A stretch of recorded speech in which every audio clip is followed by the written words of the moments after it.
let's talk about food for a moment. Just not so much about eating disorders as such, but often when we're having mental health issues like depression, it can feel like I can't be bothered cooking something nutritious or something nice for myself. Or perhaps you're really stressed right now, there's so much happening, I just don't have time, takeaway is so much easier. Or perhaps you feel like I just don't know how to cook, right? I'm not good at cooking, and I just lost the passion for it. But whatever it is there, because we don't need to be an expert to know that nutritious food is good for us. But so we want to combine that, because especially when you're stressed and you're having lots of stuff happening in your life, cooking, the experience of cooking can also be used to help yourself ground, to help yourself regulate your nervous system, to be more present in the moment, create the ability to be more aware of what is going on in the here and now, to help us get a little bit out of our head and more into what, other senses, like seeing, smelling, hearing, touching, and all this kind of stuff. So when we're preparing food, we can use this as an opportunity to practice, right? And even knowing I have been a chef once upon a time, right? I quit chefing when I found out that I had celiac disease. I really lost the passion for cooking then, because I felt so frustrated that I can no longer have the foods that I loved so much because they had gluten in them, right? So now I'm cheating a little bit at times, right? Just want to show you that even if you're not a chef, there's so many options out there now to make really nice, tasty meals. Very easy. I don't know. See, this is called Mingles. So I live in Australia, so that's what we have. And what I love about those products, for example, by the way, I'm in no way endorsed or affiliated with that. This is something that I discovered a few months ago that was available, and it doesn't have any additives like sugar or gluten and things like that in it. So I can feel good about using that, good about cheating. If that's, but anyway, so these are options if you feel like I'm not a good chef, or I don't know how to cook, or I don't have time. Sometimes things like that, just different kind of flavors, can help create some really tasty meals, right? That's what we long for sometimes. We're so bored, or our life is so bland, or we're so numb or so dissociated, and sometimes something really flavorsome can bring us back into the present moment a little more, can't it?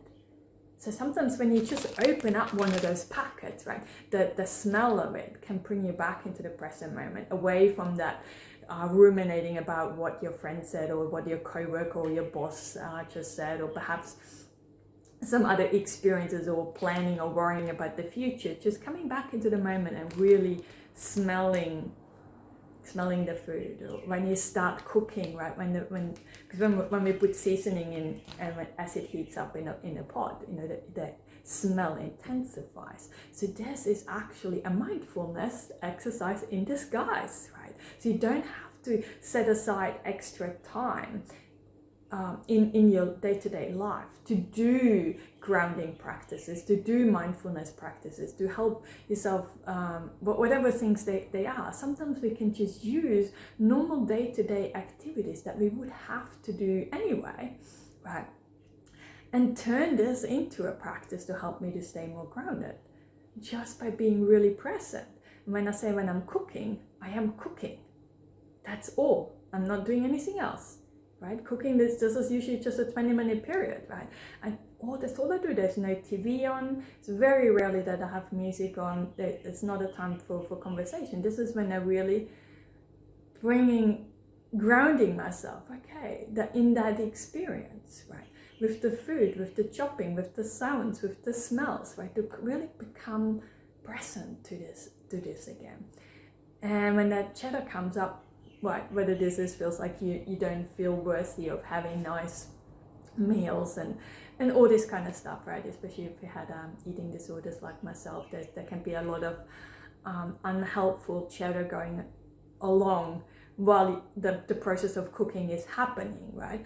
But to just bring your attention back to your senses, and it's like, oh yeah, I notice that my mind is saying that blah blah blah blah, whatever it's saying, right? This thanks mind, not now, right? right? You're back in the driver's seat. I'm focusing on smell. I'm really enjoying that smell, right? Whatever you're using in there. To keep bringing it back, noticing the thoughts that are coming up, but keep bringing it back to the experience of cooking. Right, so that's just a few tips, I think, because sometimes it can really, things like that, right, can become an overwhelming activity at times, right?